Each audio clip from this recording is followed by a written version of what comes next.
Hello and welcome to Cosmos and Commerce, where business meets fun.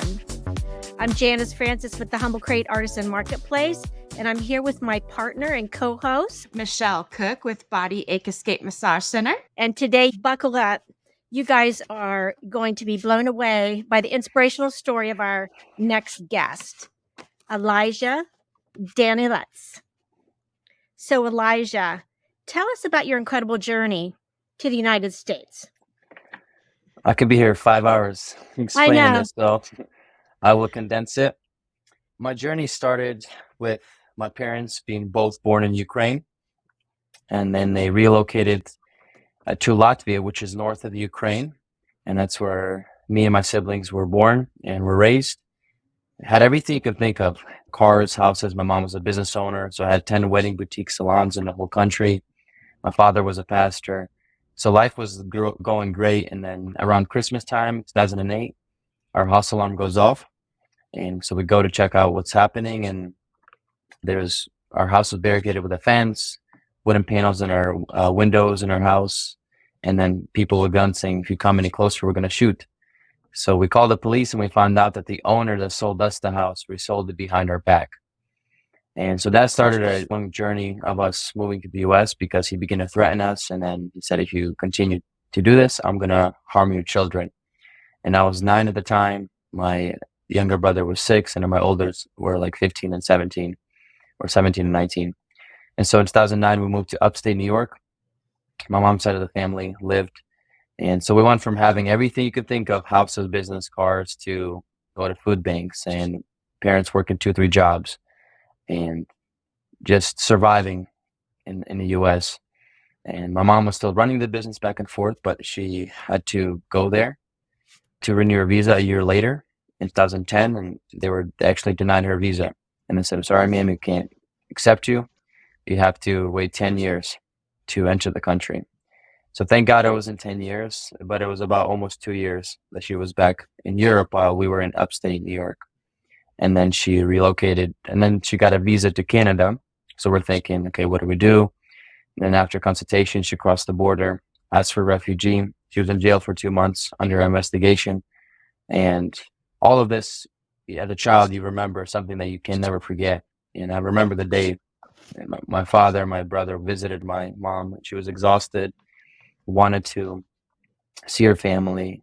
But one thing I know, my mom, she never gave up. And she never lost hope. And after 2 months, they released her, and we've been together ever since. And then we moved to Ohio in 2013.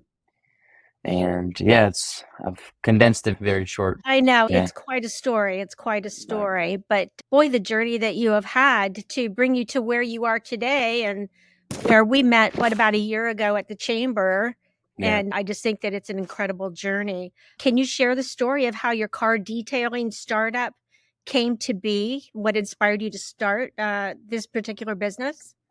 Absolutely. It started in 2020 during COVID, which is probably the craziest year of many people's lives.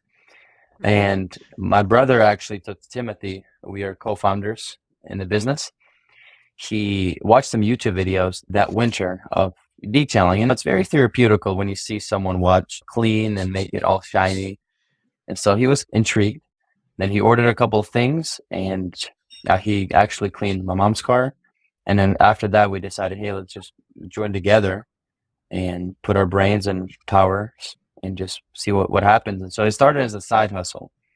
I was in college. I was a sophomore at Capital University. My brother was in high school. And we started as a side hustle, and then just the momentum grew and grew more. And then like in 2021, I used to work at Danilets Pizza. Shout out to them. They were great to me and great company. They wanted me to move up in the corporate ladder, but I had to say no respectfully.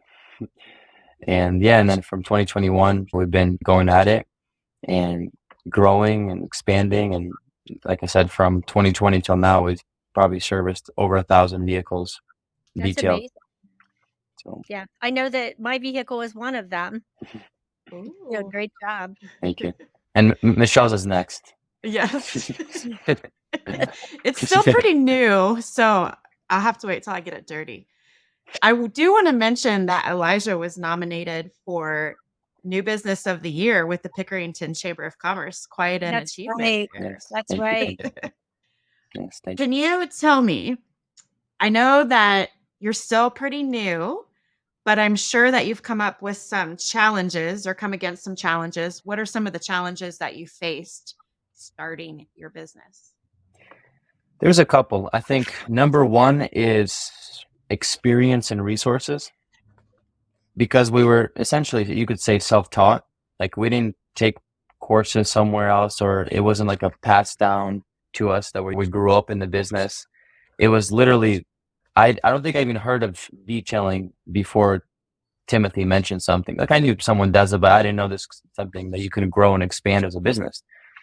And so that was number one, just because we're learning, and sometimes there was errors made, but we were always so diligent to make sure that every step of the way we were improving, growing, expanding our knowledge, our expertise, and how we did it, how we detail, how we dealt with customers.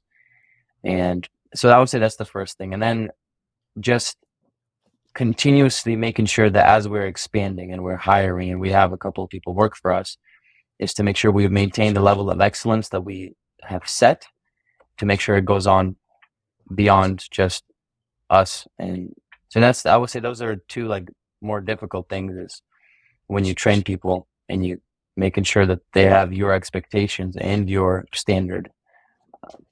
Do I would you say all those. have any employees other than the two of you? How many employees do you have? So currently we have 3. Okay. We've hiring is not as easy as I anticipated. I think it's number one. Yeah, speaking from experience, it's just hard because, well, number one, people don't really want to work. They expect a lot with little effort, and it's just, again, the cleaning industry. It's not. I'm not saying it's the easiest, right? It's not, but it's just, again, getting quality people can be a little more challenging, because I've hired people and I had to fire them. It's not a good feeling. No. But you got to do what's best for the company. But yeah, we have a couple now, and of course expanding. Yeah. So what sets your car detailing service apart from your competitors? How do you differentiate yourself in the market? I think number one, we always go above and beyond. I truly believe any service-based industry, it's about the experience. And one thing that we always strive to do, and are continuously innovating in this, is to make sure that the experience of the customer is beyond their expectation, from the first time they reach out to us inquiring about our services to the time that they either pick up or we drop off their vehicle. And so I think that's one thing that we do really well. It's because my wonderful mother was in the business for over a decade in the wedding industry. She always said, Elijah, business is number one above people. It's not necessarily about the product is important. It's not necessarily about the price. If you take care of the people, will take care of you. And so that was the focus that we have, is continuously making sure that our customer experience is exceptional. And I'm a sponge, so I always soak information, but then I try to apply it. And so that's one thing. And then I think just my experience and my life journey, it essentially it bleeds into everything that we do. So every car we do, we essentially do it like our own, and we want to make sure that if it's not up to our standard, we're gonna finish it. Yeah. Or we're not gonna stop until we finish it. And Right. so again, those life experiences make you grateful. And I always, when I'm a customer, when I have a chance, tell them our story, how we got here, tell them about, we're not just a detailing company. We're people that have a story that are here to serve you. Mm-hmm. What do you think are some key factors that have contributed to your growth and the success of your business so far? There's a lot. I think number one is being intentional. Growth doesn't just come. You have to make sure it's like a garden. Make sure you water it, you plant it, you take care of it. If there's weeds in it, you got to get them out. You can't let them stay on too long. So that's number one, being intentional. And then I would say, for me personally, as my faith, our families were believers, we're Christians. And so that definitely drives into everything that we do, into our business, into church, ministry, pickleball. I play pickleball. Like everything that we do has that foundation. Because again, I've seen so much in my life, and there's no way that what we've been through, that God was not protecting us along the journey, and He certainly was. And I think my family, they're everything to me. I don't think I could ever repay my parents for what they've done.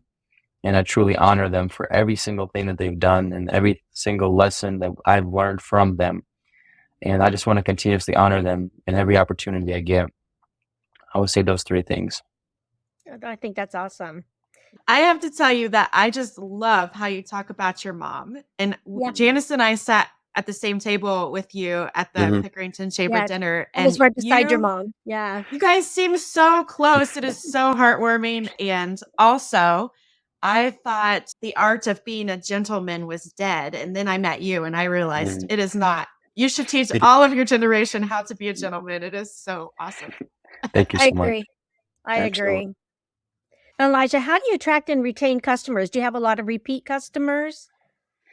Yeah, so we have different types of customers. We have customers that they just want their cars done once a year. That's perfectly fine with us. We have others that are more consistent. They want it done every month, every 3 months. And what we're trying to focus on, which kind of goes back to what I was saying about the customer experience, is we are in the process of creating a membership program where it incentivizes people to make sure that help them maintain the vehicle at an affordable price, and just for them to enjoy all of the perks that come with for us having a detailing company. So that's definitely something that we are striving and working towards. We don't want to just throw it out there without thinking logically and strategically how to do it, because this is our first year having a shop. We used to be mobile. And then just the partnerships with other businesses that we've working on and have so far definitely has helped us too, because we service some vehicles. We do a lot of fleet cleaning work too. And our goal is just to partner with businesses, corporations, but also work with customers. And it's been amazing so far. What are your specific marketing strategies to get the business name out there for customer retention? I think number one, to be on this amazing podcast. That's one way to do it.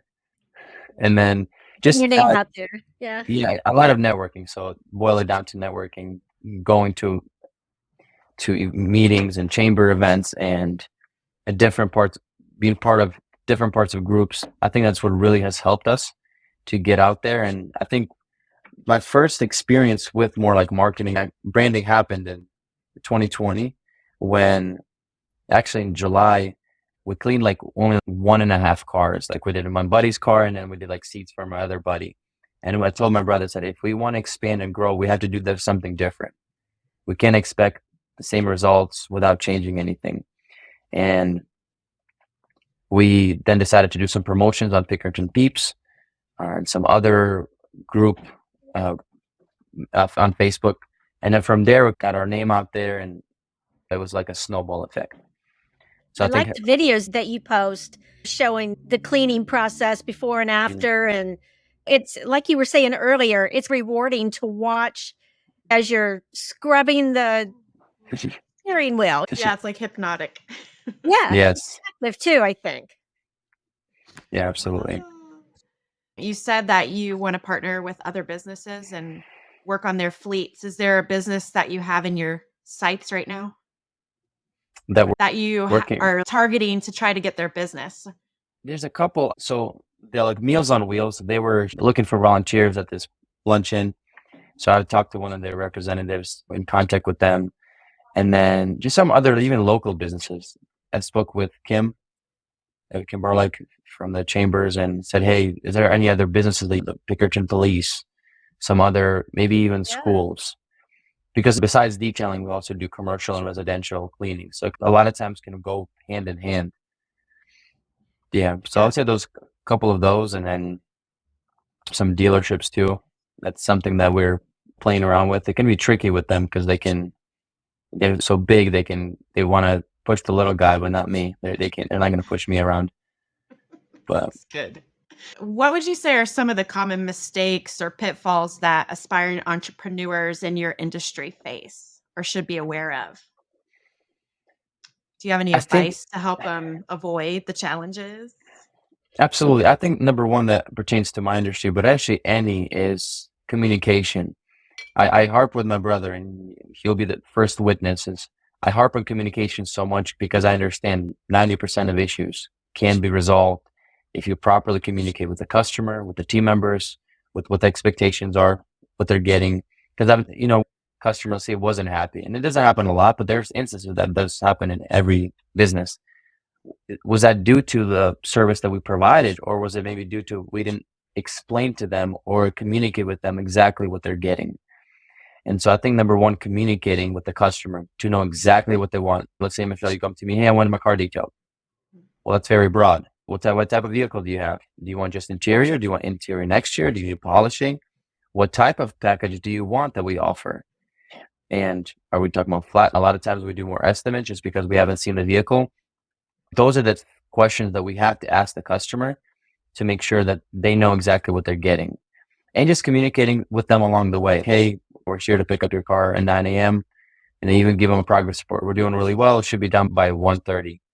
Constantly communicating with them. And then when it comes to specifically detailing our cleaning industry, I think as much as experimenting is great, I would rather you should experiment new chemicals, new processes on either your own vehicles or the vehicles of your buddies that allow you to do that. Because there's instances, this is like super early on though, not necessarily now, where because of our lack of knowledge, we did something and we either messed up the paint a little bit or the plastic. Again, it doesn't happen often, but there was instances where that happened. We had a team member and he, instead of spraying it on the towel, he sprayed it on the plastic. And so it was a very cheap plastic, so it faded. And so we had to get a guy to fix it. So like stuff like that, I would say just making sure you understand the type of chemicals and you're using for vehicles. That's a good point. Elijah, could you provide us with some insights into the operational aspects of your business? Like how do you manage the scheduling and logistics and the overall workflow? Absolutely. So I think we've got a pretty good sense of how daily operations look for us and for our capacity, at least at this moment. And so typically depending how many people we have working, which right now we have 3, not including my brother and myself. Again, it all comes down to understanding when the customer needs their cars. So for example, we had this week customers, they dropped off their cars actually like a day early. So we had 2 customers dropped it off on Monday night, and then on Tuesday they picked it up. So in that case, you already plan ahead. Okay, I have 2 cars. Team comes in, let's say at 9:15 we begin work. If you don't have a time frame of, hey, this needs to be done by, say, 1 or 2, and then prioritizing it accordingly helps. And then the operations of actual detailing itself is we have a really good system that we use to making sure that we effectively clean every vehicle and essentially follow that with every person that we teach or train. That way we get the same results regardless of who's doing it. And yeah, and the scheduling. So a lot of times I'm doing the scheduling, and then we are looking for platforms where people can just book online themselves, make it convenient, easy for them. But again, because of our hybrid business model, we do a lot of work at the shop, but we also do a lot of work in being mobile.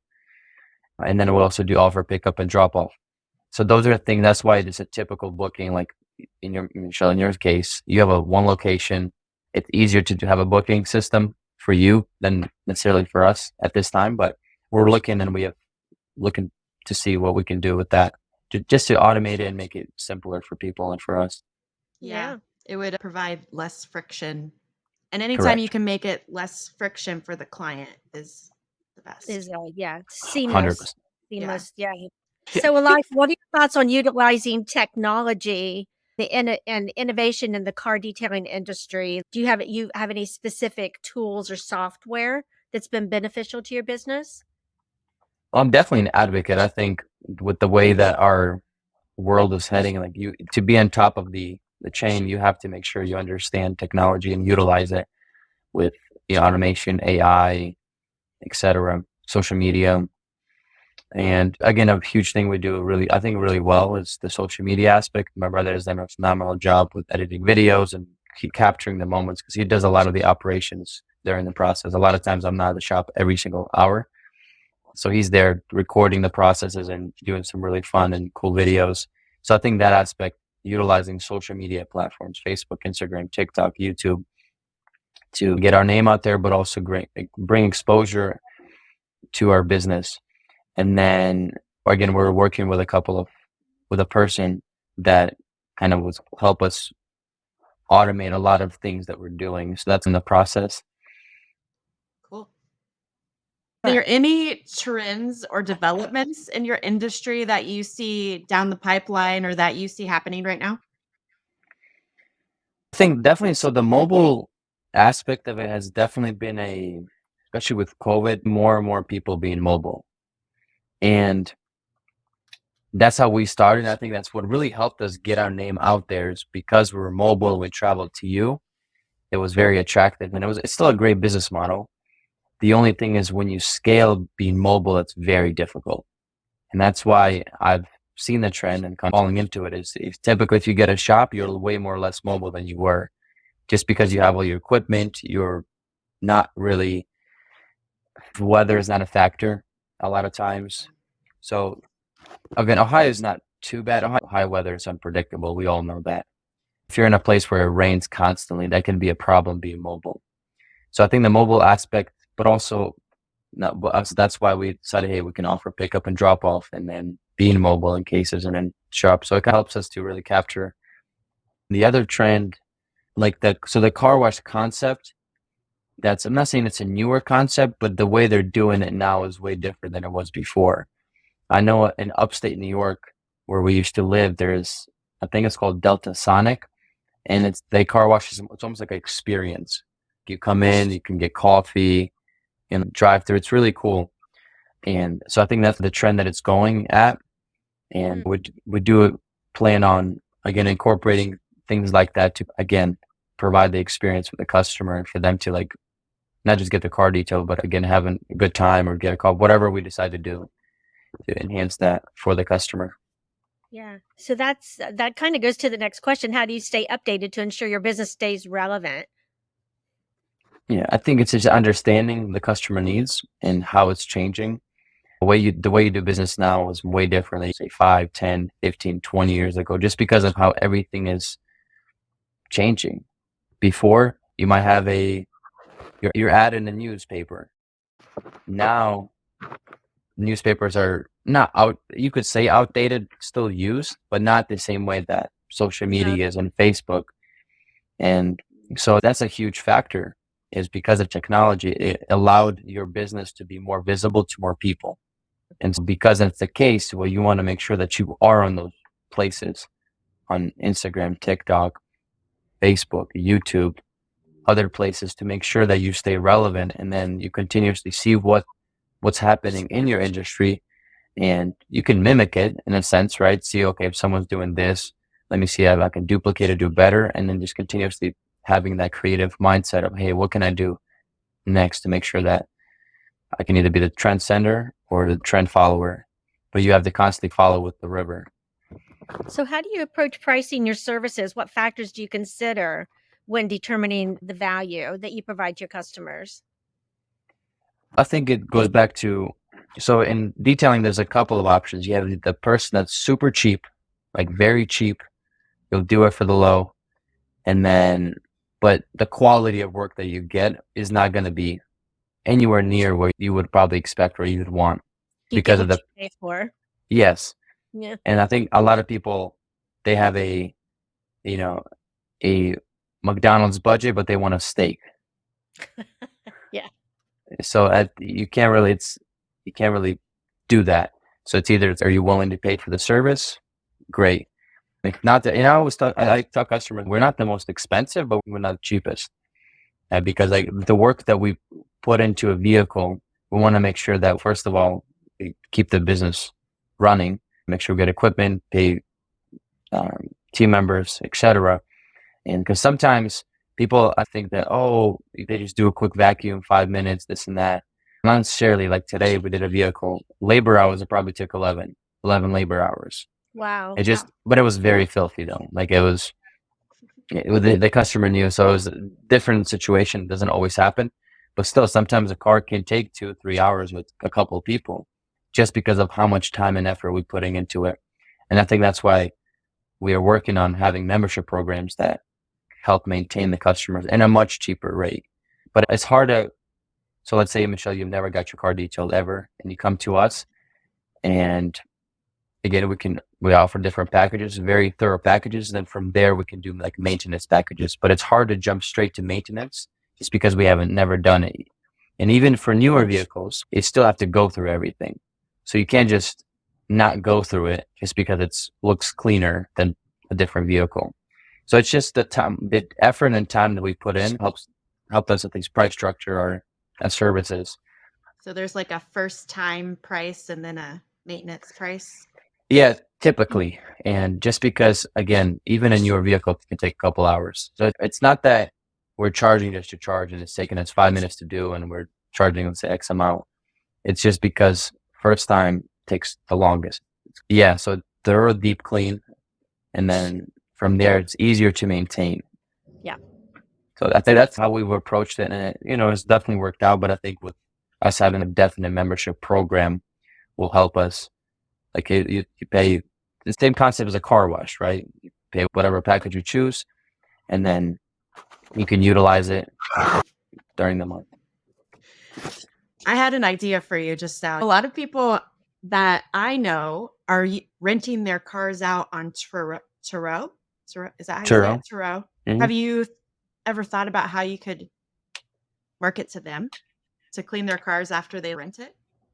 Yeah, so definitely. So that's something we haven't done too much with rental. So we've actually reached out to a couple of rental companies locally, and let's say they wanted us to do, the McDonald's and the steak analogy. They wanted us to do that, and so I don't want to as much as I will be willing to work with businesses and individuals like that. Okay, let's say you constantly are bringing a vehicle to me, a vehicle. We can work on something out that's affordable for you. But by no means am I going to be taken advantage of, because I don't think that's fair to the company, to myself. So it's a gray area sometimes, because as much as you want their business, but do you want the headache that comes with it? Yeah. So that's something that you have to choose and determine. So I think that's something that I didn't really know the Turo market is that big in Columbus. Maybe it is. I'll have to research it. I've never even heard of it. Yeah, no, I've used it before. So I think even doing something for them, it's like, hey, because they're constantly needing their cars done. Mm-hmm. So from there, it's easier. It's like, say you, Michelle, get it for 2 days, bring it us just to clean up, make sure for the next customer. So I think that's a great idea to play around with that. So thank you. You went into building a team earlier, but I want to go back to it and I want to discuss the importance of building a strong team in your business and how do you recruit, train, and motivate your employees?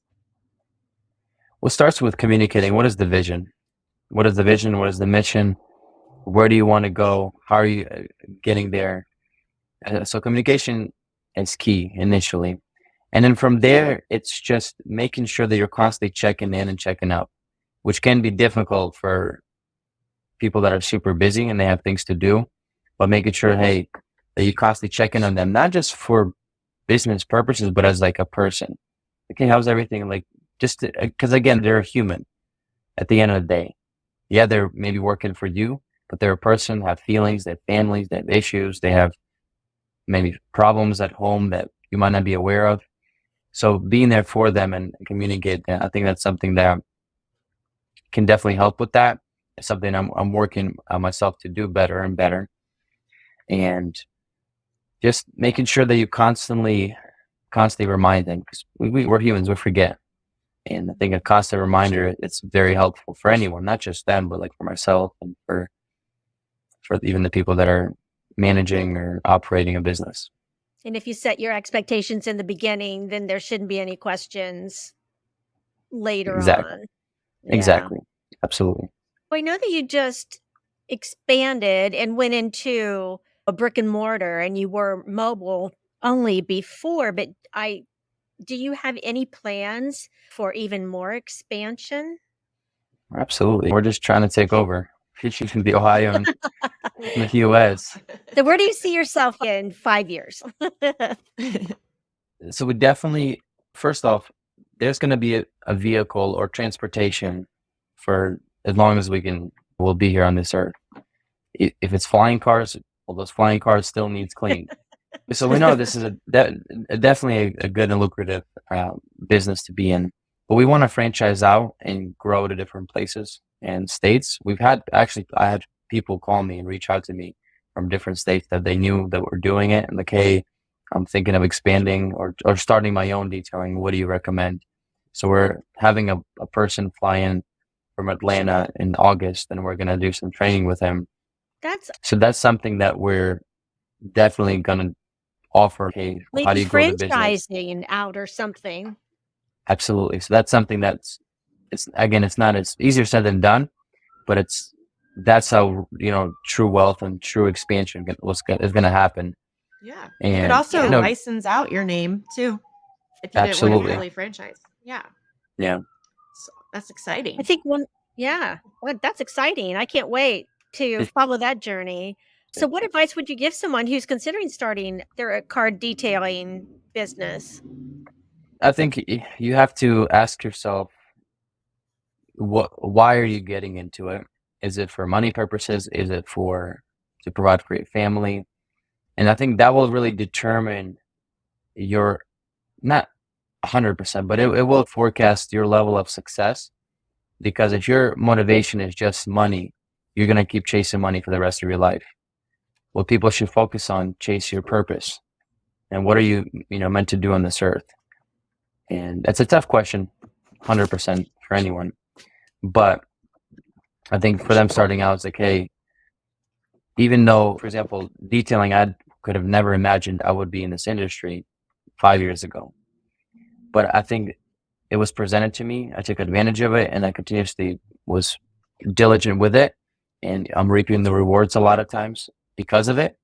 But it's more so not necessarily focusing on, hey, I want to start a detailing business. Hey, I want to make a difference. And how can I do that?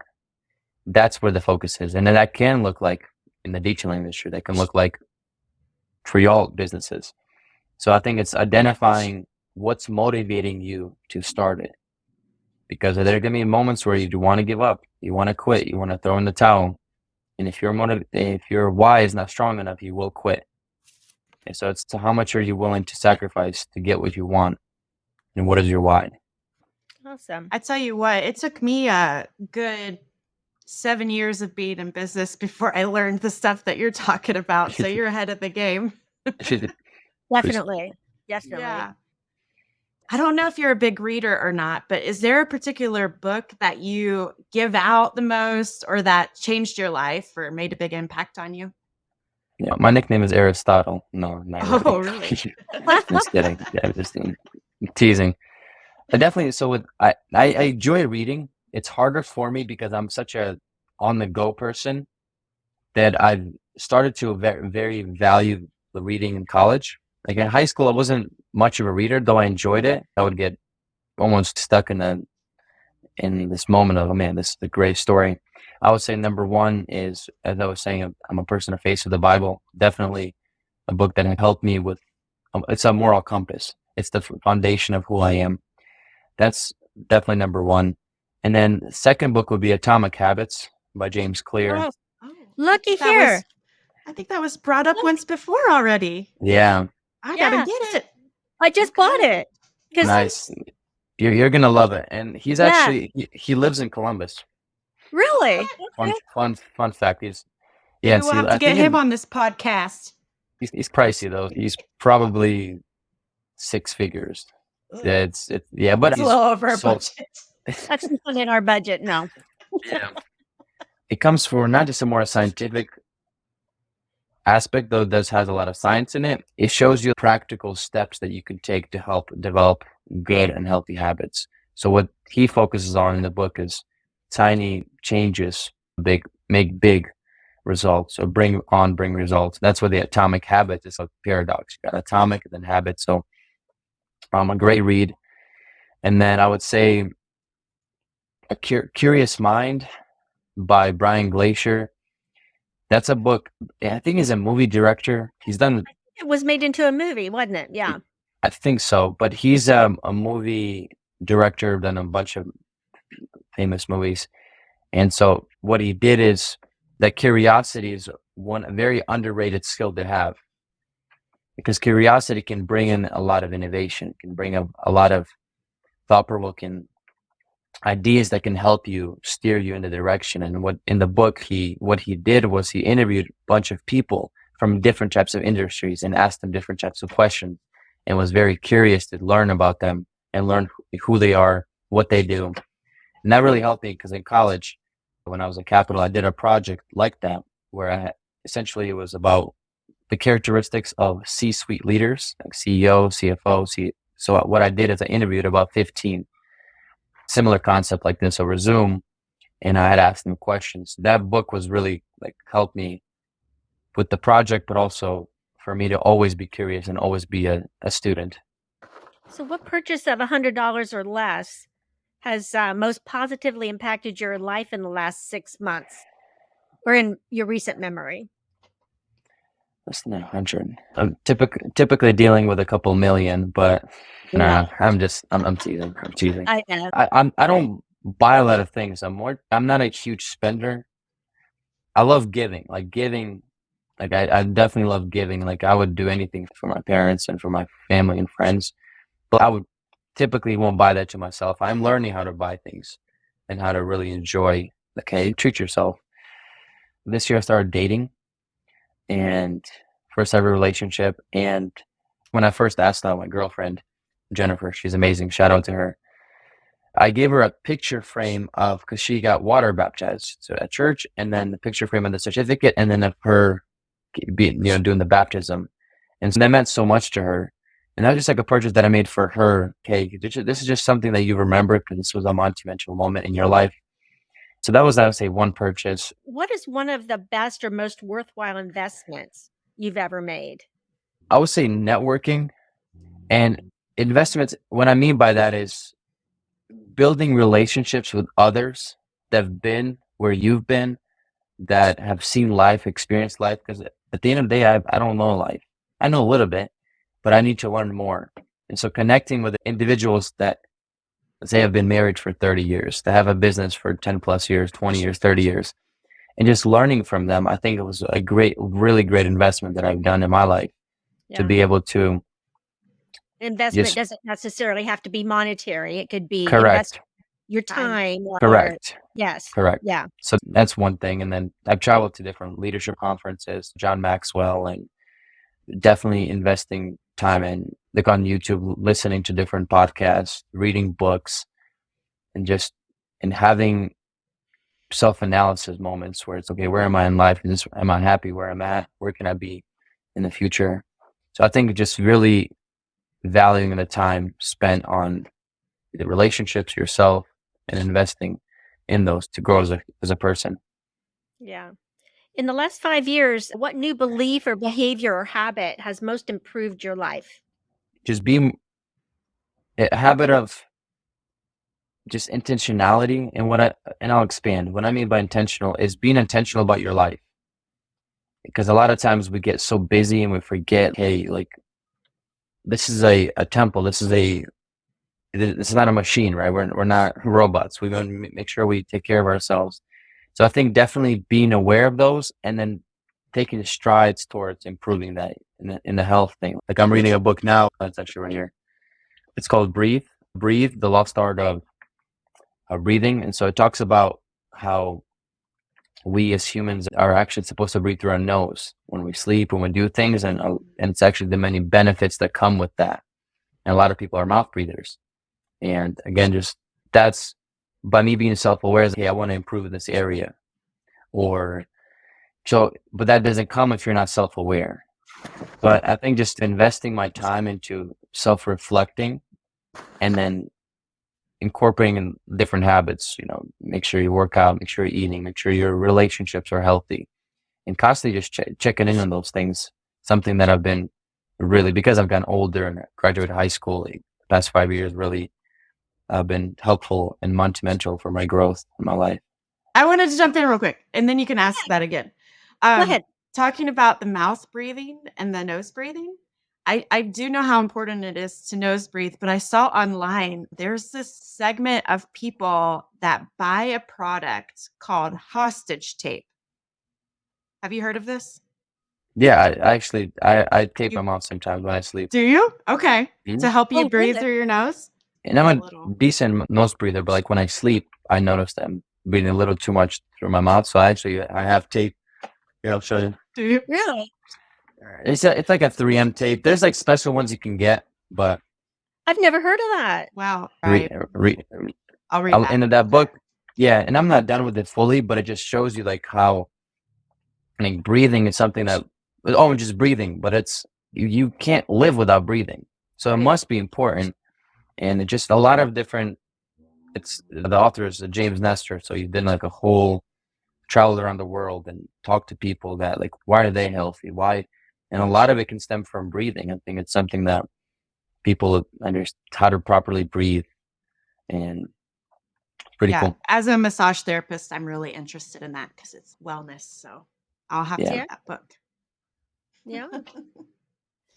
So, Elijah, do you have an unusual habit or an absurd thing that you like to do? Sure thing. I'm a wild man. Absurd. Well, again, absurd to me might not be absurd to others. Good point. I think. Well, I do think like take cold showers. I don't know if a lot of people do that. I go to the sauna a lot. That's more of a like a cultural thing. So I love the sauna. I love spa in general. Mm. Like sauna is very like a culture thing that we do. It's not like a 10-minute experience. Typically, I can be there a couple hours, but you do it in session. So don't think I'm in there for 2 hours. It's more so I'm there for 15 minutes, go take a cold shower, jump in the pool, and come back to the sauna. So that's something that I do. We're going to have us Unusual. 2 saunas in our new location. FYI. Yeah, that's Reach great. out to me. I'll help you how to do it properly. Okay. So to get the best out of it. So no, but it's a whole. I'm telling you, like if you research it, like look up like Ukrainian saunas, Russian saunas, it's a whole array of different things that you can do. Okay. And So you so open your pores and then you jump in the cold and then you close them and then reopen and shock it exactly. cold. Yeah, and you're like making your heat shock proteins really strong, and you're going to be so healthy for so long. You're going to live to be 150. Exactly. I actually bought like a little mini in-home sauna too.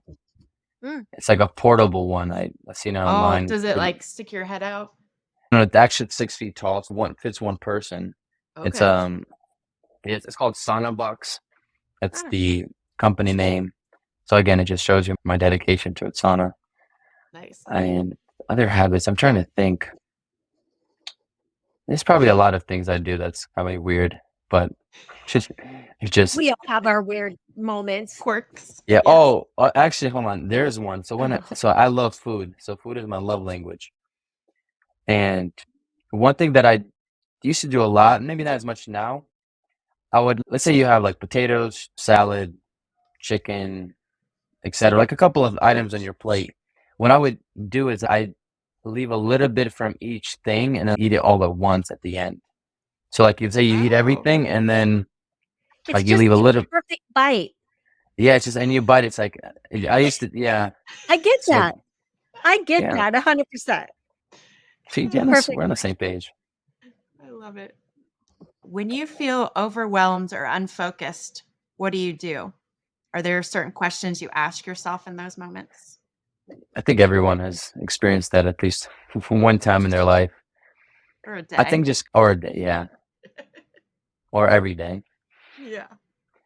I think one thing that really helps me is just to talk it through with people that I trust and love, and to explain to them what I'm experiencing, going through, and like taking a deep breath and analyzing. Okay, so where am I allocating my time, and doing things like going to the sauna and traveling, which I like to do, help with that. With if you feel overwhelmed, and I think in those moments where you do feel overwhelmed, I always look at the bigger picture and look at the bright side. Like, yeah, this sucks right now, but it's going to be okay. So constantly reminding myself that in life, you're not going to be dealt the best cards, but you just have to make sure that you're diligent and not throw them away, and just continuously get better and improve. And because a rainy day is going to come, so you either pot about it or get an umbrella and prepare for it. Yeah. Speaking of a rainy day, can you remember a failure that you had that set you up for later success, or a favorite failure? Yeah, I think failure is a necessity for anyone if you really want to get better. Because if you don't fail, you don't appreciate the value of the journey. I think the experience I was telling you about in July in 2020, where we only that 1 month we did like a car and a half, that was definitely something that was monumental in helping us really launch and go forward into our business and expand. And then I would say failure. There was a couple of times where we didn't meet the customer's expectation. There's one in particular customer. We did a good job, but it was, again, Timothy and I were young. So what happened was we were scheduled to come clean, let's say Wednesday night, or like Wednesday at 3. And the first customer's cars were so like filthy and so dirty that it like postponed it. And then we literally came there at 8 p.m. Hey, I'm sorry, we can't. We can do it, but can we just do it in the next couple of days? And then so we show up, and again, the communication about the price wasn't really on my end. I did not do a good job. And then like Tim and I was almost arguing at the customers, not in front of them, but at the end, but ourselves. Yeah. Even in a different language, but you can still see the tones. Feel the vibes. And and so she sent a really long text message saying, you guys did a good job, but I'm a business owner. I understand this and that. Very humbling text. And at first I wanted to respond like, hey, here's the excuses. But what I did is like, you know what? I'm going to take it in, and I'm going to just own it, apologize, say, hey, I'm sorry, we're learning. And she was like even shocked how I responded. I did not expect you to respond this way. And then after that experience, she's been using it. I love it. And so I think that's one situation where I always pinpoint. And I told them, I said, thank you for sending me that text message and for saying it how it is. It really helped us. And then another experience would be, we did a little, this is earlier when we first started, we did a little quick on-site detailing with a vendor in Pataskala. And like very cheap, like $30, $40, nothing crazy. And there was a couple of people like that afterwards that complained. I'm like, you get what you pay for.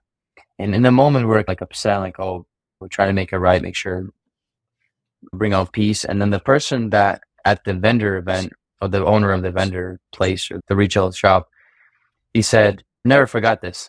He said, Elijah, the success of your business is not what you say about it, it's what other people say about it. And that really, I was like, wow, that is so true, because we tend to over-exaggerate our own success and our own, how well we do, but what are other people saying? And that really helped me in that moment where it wasn't comfortable and it sucked. We quote unquote failed because we didn't meet our expectation, to realize that it's important that what the customers are saying, that's a lot of times can be true. So they say that failure is the first attempt in learning. FAIL, first attempt in learning. Yes. Yeah. Yes, I agree. We become stronger in the failure parts. Absolutely. On the flip side, tell me your proudest accomplishment. Proudest. I think definitely getting the place that we have, definitely one very proud moment, because we've been wanting a place and we've been looking and searching, and it can be difficult, and just the way it worked out was phenomenal. We live super close to it, and the owner was very gracious and helpful and resourceful. That was a blessing. That was one proud moment. And I think there's a couple of customers where like sometimes you have that experience where like what you're doing is the right thing you're doing. There's a couple of moments where we detail a customer and they use that vehicle for a funeral, or used it for a moment that was very sorrowful in their lives. And just to be able to accommodate and go above and beyond to help them was very well. Like we helped, even though we can only do so much in regards to send our prayers and condolences, but the fact that we're able to help them make sure get their vehicle looking nice was something that was like, that's a great moment to have. And then I think just joining and meeting amazing business owners like yourself and others and networking, it really has brought a lot of fulfillment, just because it shows you that people care about you, and especially if you're intentional about your life, and as a business you want to make sure you are in the community. And that just been very just amazing. Oh, goes back to us getting nominated. So with that was definitely a very proud moment. It's like, did not expect that at all. And then a huge shout out to Pigtown for that. It was a well-deserved nomination. Thank you. Thank you. Elijah, what motivates you to work hard? My faith and my family. They're the driving forces of who I am. And I might fail and fall 1,000 times, but I promise you, every single time I'm getting back up, and I'm going to work even harder. And I just live by those things, because it's nice to have cars, it's nice to have businesses, it's nice to have vehicles, but what happens when that's taken away? Who are you? And I had to really answer that question very early on in my life. And I understood that faith and family are two things that can help you. That's awesome. Do you have a current passion project that you're working on? Passion project. I can be here an hour explaining about different projects I can work on. I want you to talk to us about the one you told me about, Danilets dating. Tell me about that one. How are you doing with that? So that's more of a, that's fun that you mentioned that.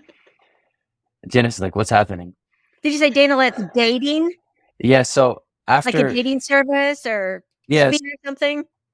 Not necessarily. It's more so it's a service. So essentially you would hire me and I help you coordinate and organize your date. And that is like, hey, you're going to this restaurant, but it's more so like we can do it adventurous. We can do different clues around town. Because that's what I did when I asked my girlfriend out. I did like different clues throughout the process. I love that. Yes, and then Daniel is dating, just it rhymes, and I like it. Oh, I love it. It just flows. I love it. Do you know there was a Hallmark movie about that, and they had different stops in the city, and there were clues which led you to a location. You had to figure out the location, then you go there, then you get another clue. Absolutely. Kind of like that. Like that, and that's what I did, and I'm like, the amount of joy and just pure amazement you can bring with that, because I've done a lot of escape rooms, and so I think that was probably definitely why, because I've done so many cool gifts before. Like, you have to literally unlock this lock to open this to get your gift. You got to work for my gifts if I'm going to give it to you. So I think that's something that's in the works, and then potentially even this might be more like down the road, but like opening an actual like sauna as a business, because Columbus has a lot of like Slavs and Russian speakers and people that would really enjoy like an actual authentic sauna. Wow. That's something so that's who I need to market to for my new saunas, huh? Yeah. Maybe I can have you write me a flyer in I got language. you. Absolutely. Elijah, do you have a skill that you'd like to master? I think the art of communicating, something I love communicating, love speaking, love doing stuff like this. This is pure joy for me. So definitely want to master that, to be an effective leader, an effective communicator, because if you can communicate, you're able to do a lot. And then just be an effective leader too. Make sure that I am a great example to my business, to my family, to my future family, to those around me. And I just want to, master the art of leading and make sure that I'm doing it in a way that's doesn't seem like I'm distant, that I'm actually running there with you. I'm just, pushing you along the way. You're present in the moment. Mm-hmm. Is there one thing that you'll never do again? Never do again. I'll probably never do that. The vendor event I did with quick on-site detailing, and the way I did that, it was just like not a good experience for us. And because it didn't show us like what we're capable of. And so I think the way we did that, I was like, either I'm doing it for free for people, or I'm just more so doing it closer to the price range that we feel that we need to charge. Because we did a vendor event so I do pickleball, I do coaching, playing tournaments, and Pickle and Chill on West Henderson Road. It's a new pickleball indoor facility. They had their grand opening of outdoor courts. And so we were there detailing all day. So we didn't do our super thorough details like we typically do, but we still sometimes could take an hour per vehicle, but all 4 people working on it. And so again, we adjust and learn from that experience because you're going to have people that are just super picky and over $20. And so I was like, you know what, we're going to stay away from that. Yeah. Do you believe in the power of manifestation? I think manifestation, again, it can mean different things to many different people. I do believe that our words have power. I believe that every word would be accounted for.